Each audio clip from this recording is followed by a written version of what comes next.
Pessoal, sejam todos muito bem-vindos, bem-vindas. A gente preparou esse vídeo como uma demanda com relação aos cuidados que os professores vão ter que tomar, tendo o cuidado de usar as máscaras de proteção nesse momento que a gente está vivendo, com relação especialmente à pandemia da Covid-19.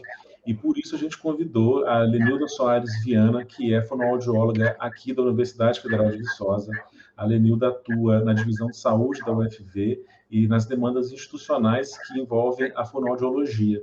Lenilda é graduada pela Universidade Federal de Minas Gerais, tem mestrado e doutorado em economia doméstica pela UFV, e tanto o mestrado quanto o doutorado voltados à saúde auditiva do servidor da UFV. Lenilda é responsável pelo programa de saúde vocal do professor da UFV, realizando orientação de cuidados com a voz no momento da admissão do servidor aqui na instituição, além de terapia vocal em casos de disfonia e ou aprimoramento vocal. Lenilda, seja muito bem-vinda. A gente queria começar sabendo de você se existe algum desgaste maior vocal ligado à questão do uso da máscara. Oi, Tim. Oi, pessoal. Eu acho interessante, Tim, antes da gente iniciar nossa conversa, a gente entender um pouquinho como a voz é produzida, pode ser? Bom, aqui nessa figura, nessa imagem, a gente tem, primeiro a gente tem que lembrar que o combustível da voz é o ar. Então, o número 1 aqui está mostrando o fluxo de ar. O ar que sai do pulmão, ele faz a prega vocal, aqui no número 2, representada aqui no número 2, a prega vocal vibrar. E esse som que é produzido pela vibração das pregas vocais, ele é moldado, ele é modificado ao longo das cavidades de ressonância. Aqui a gente vê esse trajeto aqui representado pelo número 3, que mostra palato, a língua, os lábios, a arcada dentária. Então, de acordo com a posição de cada uma dessas estruturas, o som é produzido e modificado, moldado. Aqui na imagem 2, a gente vê que no momento da respiração, essa estrutura em V são as pregas vocais. Essa imagem é a imagem da laringe vista de cima. As pregas vocais, no momento da respiração, elas ficam abertas para entrada e saída do ar. E no momento da fala, as pregas vocais se aproximam e a pressão do ar que sai do pulmão faz com que elas vibrem e o som seja produzido. Respondendo à sua pergunta, a máscara, ela funciona sim, de uma certa forma, como um bloqueio, um obstáculo à comunicação. No entanto, assim como um atleta que precisa se preparar para uma corrida, o professor também, enquanto profissional da voz, ou seja, aquele profissional que utiliza a voz como ferramenta de trabalho, ele precisa preparar sua voz para a sua demanda vocal. Ele, ainda mais agora, com o uso da máscara de proteção contra o Covid. Mais importante ainda se torna esse preparo. Já tem estudos, pesquisas que mostram essa relação da voz com o uso de máscara. Estudos, inclusive, realizados aqui no Brasil. E um desses estudos, que não são de pesquisadores brasileiros, mas, se não me engano, foi publicada na Hearing Review, ele mostra que a máscara ela reduz até 12 decibéis na intensidade de voz, a depender do tipo de máscara. As máscaras de tecido reduzem menos, bloqueiam menos a passagem do som, e as máscaras N95 chegam a bloquear 12 decibéis na passagem do som. Além dessa diminuição na intensidade da voz, o uso de máscara, ele reduz também a inteligibilidade de algumas consoantes, principalmente nas frequências de 2 a 7 mil Hz. a gente sabe que as frequências relacionadas à fala estão mais concentradas entre 500 e 2.000 Hz, de acordo aqui com essa figura 3, o audiograma de sons familiares ou banana da fala, essas frequências entre 500 e 2.000 Hz. No entanto, a gente consegue observar aqui que algumas dessas frequências, algumas dessas consoantes estão fora dessa faixa de frequência, estão aqui próximas de 4, 6.000 Hz, como, por exemplo, o F e o V, ou S e o Z. Essas consoantes, elas podem estar comprometidas pelo uso da máscara, o que pode comprometer a compreensão do aluno. Então, se não houver um preparo por parte do professor, corre-se o risco de desenvolver uma disfonia, que é a dificuldade na emissão da voz, e também de comprometer a compreensão das palavras pelo aluno. Entendi, Lenilda. E pensando então nesse cenário em que é preciso fazer o uso da máscara, e apesar de ter essas questões que você falou, e na verdade, justamente porque existem essas questões que você contou para a gente, o que pode ser feito nesse caso? Quais são os cuidados que os professores vão ter que ter? Tim, como a máscara ela retira a expressão facial,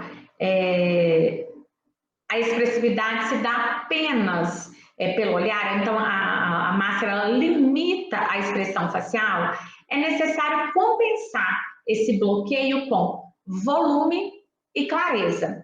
Intuitivamente, a gente faz uso da leitura labial, independente de ter perda de audição ou não, mas é claro que as pessoas com perda auditiva sentem um prejuízo ainda muito maior em relação a isso.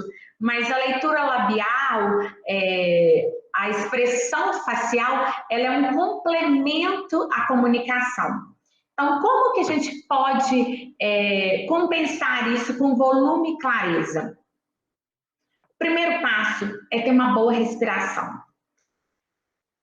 Como a gente viu lá atrás, o combustível da voz é o ar. Então, torna-se fundamental ter uma boa respiração. A gente chama de a respiração aconselhada, a respiração costodiafragmática. Ela retira a tensão na região do pescoço, na região dos ombros, o que a gente chama de cintura escapular, fazendo com que a voz ela fique mais projetada, tenha maior alcance, compensa, melhora o volume. Usando esse apoio respiratório. Então, usando esse apoio da respiração, a gente consegue aumentar o volume, compensando a atenuação causada pela máscara, sem esforço vocal, pautada no apoio respiratório. O volume está muito associado a essa questão da respiração e a respiração adequada vai propiciar uma boa projeção vocal. Quanto à clareza, a clareza aqui a gente pode colocar, por exemplo, relacionada à articulação. A articulação clara, ela compensa o abafamento causado pela máscara. Então, é preciso articular mais as palavras, deixar o som sair para a gente conseguir clareza e compensar os prejuízos trazidos pela máscara. Entendi. E na prática, tem algum exercício, alguma coisa que os professores podem fazer para auxiliar nessa questão? Então, Tim, o ideal é fazer um tratamento individualizado, né? Porque cada professor tem as suas especificidades, a orientação ideal é a orientação individual. Mas, de uma forma geral aqui, a gente aconselha o quê? Trabalhar a respiração. Como que a gente pode trabalhar essa respiração? Lembrando que é a respiração costodiafragmática. Então, a gente enche o pulmão de ar E aqui o que a gente quer ver fazer movimento é a musculatura abdominal. Então, enche o pulmão de ar e solta, fazendo o som do S.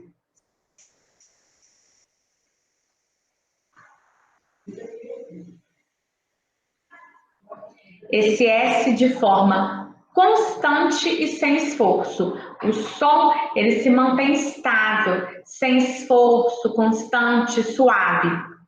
Assim, a gente trabalha a capacidade respiratória, ampliando o tempo máximo de fonação que vai dar suporte a uma voz projetada.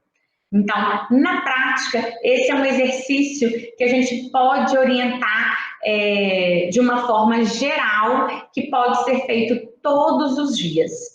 Outro exercício que a gente pode orientar também para tentar melhorar a articulação seria o exercício da rolha. Você pega a rolha, coloca entre os dentes e sem deixar a rolha cair, você vai falar bem articulado, movimentando bem as palavras, mexendo bem com os lábios, deixando a musculatura orbicular trabalhar bem à vontade. Então, vou dar um exemplo aqui para vocês. Isso a gente pode usar, ler o quê? Um trecho de um artigo que vocês estiverem lendo, ou uma música que vocês queiram recitar, um poema, enfim. Pegar um texto, aqui eu vou fazer, por exemplo, os dias da semana. A rolha entre os dentes e eu vou trabalhar a articulação, movimentar os lábios da forma mais clara possível. Domingo, segunda-feira, terça-feira, quarta-feira, quinta-feira, sexta-feira, sábado.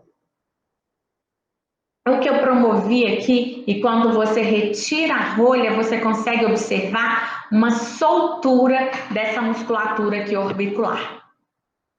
Esses são exercícios que, de uma forma geral, podem ser feitos por cada professor, cada profissional da voz, que vai ajudar na clareza da voz e compensar os efeitos do uso da máscara. Ótimo, Lenilda. No caso também com relação, pensando que os professores são profissionais da voz, você indica, e se no caso de for indicado, você teria como falar se é algo fácil de se fazer, um aquecimento, desaquecimento vocal? Claro, essa é uma das dicas que são essenciais, primordial. O que é o aquecimento vocal? A gente vai preparar a voz para o uso intensivo. Então, antes da aula, a gente aconselha até 30 minutos antes, a gente usa muito na prática, são os vibrantes. Quem já fez, às vezes, alguma sessão, né, já fez acompanhamento com fono, ou as pessoas que também estão envolvidas com música, coral, faz muito isso, ou que já receberam orientação vocal, que a gente realiza aqui na Divisão de Saúde, sabe como é. Mas eu vou mostrar aqui para vocês, a gente usa os vibrantes. Então, para aquecer a voz, a gente usa a vibração da língua, variando grave e agudo. Então, nunca esquecer da respiração, enche o pulmão de ar, respiração costa diafragmática e solta o ar fazendo...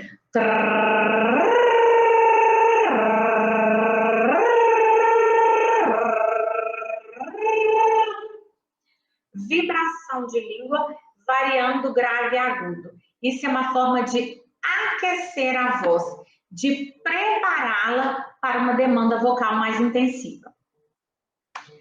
Depois da aula, eu preciso desaquecer a voz, promover o descanso dessa região. O que eu posso fazer? Eu posso fazer o desaquecimento vocal, que é a mesma vibração de língua sem a variação de frequência. Então, é na frequência habitual.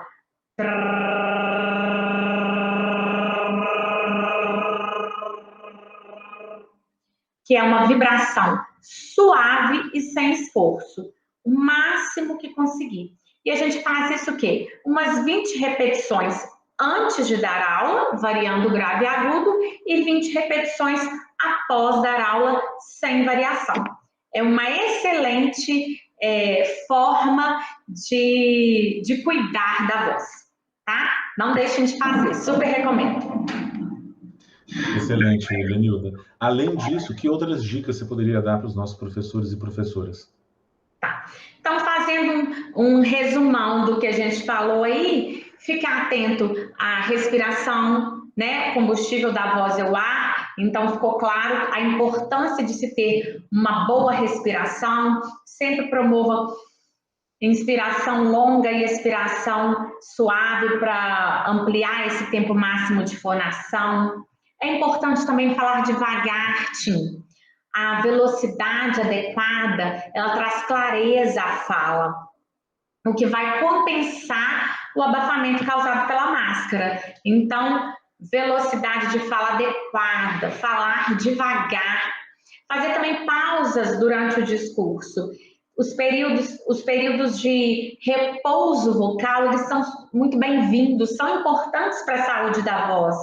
Então, aquele dia que for mais intenso, que tenha mais aulas para dar, às vezes intercalar um videozinho, uma gravação sua mesmo, que você pode ter feito um momento anterior, um momento prévio, que aí te permite um período de repouso vocal aí, são super recomendados. A articulação clara, lembrando que a articulação, mesmo que ela não seja visível, mexer a boca com a máscara, eu vou mexer mais a boca, mas o que adianta? Não está sendo visto, a máscara está tampando, mas não, ela pode não ser visível, mas é audível. Então, articule bem as palavras, é fundamental para garantir clareza, projeção, falar de frente e enriquecer a fala com o uso de gestos e expressão corporal, porque isso vai complementar a sua fala e vai substituir aquela leitura labial que intuitivamente a gente faz. Então, vamos auxiliar aí com o uso de gestos, o falar de frente, joga o som para frente, não tem o abafamento também da postura. Hidratar melhor. A hidratação do organismo permite o quê? Entre as pregas vocais tem um muco que lubrifica as pregas vocais. Então, um organismo bem hidratado, em torno de 2 litros de água por dia, um organismo bem hidratado, a consistência desse muco fica mais adequada à vibração, impedindo o esforço vocal, favorece a vibração das pregas vocais. Então, a hidratação sempre foi e agora ainda mais nesse momento de pandemia, nesse momento de cuidado maior ainda com a voz para compensar os efeitos da máscara. A hidratação sempre foi e será amiga da voz. Hidratem-se bem, façam uso desse remédio aí que a gente tem em abundância aqui. Uma outra dica interessante também é fazer o teste de máscara. Além dos cuidados que a gente tem que ter com higiene e manuseio da máscara, é preciso que a gente teste a máscara antes, adaptar tamanho e formato da máscara ao rosto, sempre com foco no conforto e principalmente na segurança. E o aquecimento e desaquecimento, que já foi dito anteriormente, que é fundamental, não pode deixar de ser realizado, tá? Além desses cuidados que foram ditos aqui, a gente tem que estar em mente que a voz, ela depende muito de uma boa qualidade de vida, de uma qualidade de vida saudável. Então, a voz está relacionada a uma boa qualidade de sono, tem uma rotina boa de sono, uma alimentação equilibrada, faça atividade física, não fume, evite o consumo de bebida alcoólica em excesso. Essas são dicas que estão relacionadas à saúde de uma forma geral e que influenciam a qualidade da voz. Lenilda, muito bom poder trocar essas dicas com você e queria deixar o nosso enorme agradecimento pela sua contribuição. Queria saber se você tem alguma palavra final, se você quer convidar os nossos professores a talvez fazer uma consulta na divisão de saúde para poder sempre ter em mente que os cuidados com a voz não tem que existir porque a gente está num momento de pandemia, né? Eles têm que existir porque são profissionais da voz, não é isso mesmo? Isso, Tim, foi ótimo. Olha, a gente tem aqui na divisão de saúde o programa de saúde vocal do professor. Eu vou fazer aqui um convite, como você disse, deixar aberto esse espaço. Hoje a gente tem aqui, no momento, o nosso cuidado e nossa preocupação com a voz do professor está desde o momento que ele ingressa na universidade, que a gente tem esse período aqui, esse momento de orientação vocal, na admissão do professor. Muitos de vocês não passaram por isso, isso começou a partir de 2011, por questões burocráticas, por um tempo foi suspenso, mas atualmente já foram retomadas as atividades, estamos aqui com as orientações vocais para os professores. Independente disso, a gente dá continuidade para aqueles professores que precisarem, que quiserem conhecer mais aprofundar mais o conhecimento vocal, porque a gente tem que lembrar que são profissionais da voz, que utilizam a voz como ferramenta de trabalho e por isso é fundamental ter esse cuidado especial com a voz. Então, independente desse momento de pandemia, a gente faz aqui esse acompanhamento vocal de orientação, de aprimoramento, de disfonia, né, de reabilitação das disfonias. Basta ligar aqui na divisão de saúde e agendar uma consulta aqui, uma avaliação, tá bom? Espero todos vocês aqui que caso tenham interesse. Beleza, Lenilda. Então, vamos deixar aqui o nosso agradecimento e a todos os professores e professoras que assistiram a gente. Esse vídeo foi feito para permanecer aqui no canal, para que vocês possam acessar e ter um contato com essas informações tão preciosas que a Lenilda trouxe para a gente. Porém, a gente vai fazer também uma live que quem assistir esse vídeo antes da live está convidado a assistir, porém a live vai ficar salva depois que ela acontecer. E a live ela vai acontecer para que a gente possa tirar dúvidas em tempo real dos professores e professoras da UFV. Então, quem puder assistir e participar, fiquem já convidados, mas quem perder a live, ela vai estar salva aqui também, para que vocês possam assistir e ter mais informações a respeito desse tema que é tão importante. Fica aqui o nosso convite e o nosso agradecimento. Até a próxima.